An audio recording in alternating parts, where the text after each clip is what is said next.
My name is Nura, and I'm a proud daughter of 2 United Methodist pastors. I'm a law student, and I'm interested in a career in advocacy to restore the dignity and agency of communities on the margins. Hi, my name is Sacha. I am in my 17th year as a law professor at Loyola University Chicago, and I have the pleasure of inspiring future advocates to go out there and set the world on fire. So I'm a member of an inclusive Methodist church called Urban Village Church here in Chicago.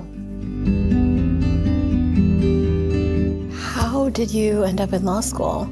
It's a long story, but ultimately I was really interested in being an advocate, and I've just learned that there's so many ways to do that. The way that I want to kind of understand my community and fight for my community lends itself to what lawyers do, specifically community lawyering. I don't know, I think we just find that students find a greater and growing gap between their definition of justice when they come in and what it means when you're sort of encountering it in a textbook or, in class. Yeah, no, that doesn't surprise me, because I think that so much about understanding the law begins at, understanding the history of law, which, can't be separated from the history of the country.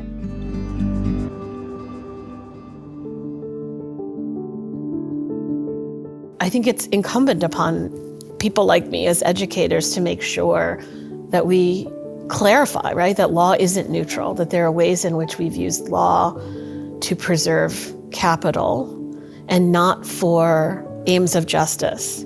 And now I'm realizing maybe to seek justice, it's not a legal tool that I need, but it's a soul tool, What do you mean by soul tools? I worship a radical Jesus, an inclusive Jesus. I worship a Jesus who reached into the margins to be with people and to be with people and express nothing but unconditional love around. And I want to know that even in my classroom teaching, I'm bringing that into that space. I think that sometimes the source of losing our inspiration is when we are so bogged down by indignities or a lack of resources, where it makes our imagination kind of is zapped.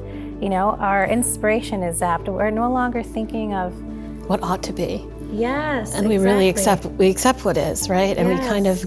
It's funny when you were talking about how easily, especially law students and lawyers, get bogged down with the is and the present state of affairs. And there's something very conservative about law in the sense that things are not quite meant to change, right? And I think that's where communities of faith are powerful in what they can generate, and quite powerful in what each individual and then certainly the collective can do.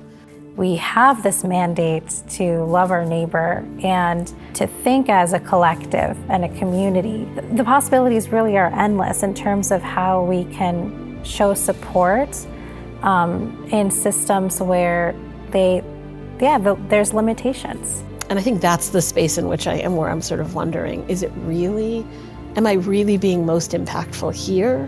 And that's sort of what's calling me to think about deepening my understanding of the gospel, deepening my understanding of Christianity. I've spent a lot of time in different religious spaces.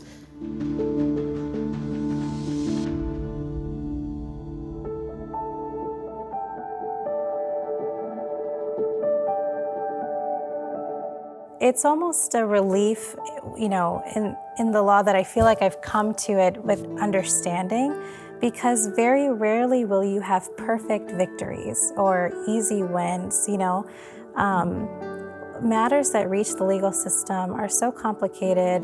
And it's retrospective, right? I mean, I think that's the piece that's also interesting, is we often, law shows up after the harm. The harm has been done. So, what would it look like if all people, right, particularly people of faith, could lean in before the harm happens, right? To avoid the harm.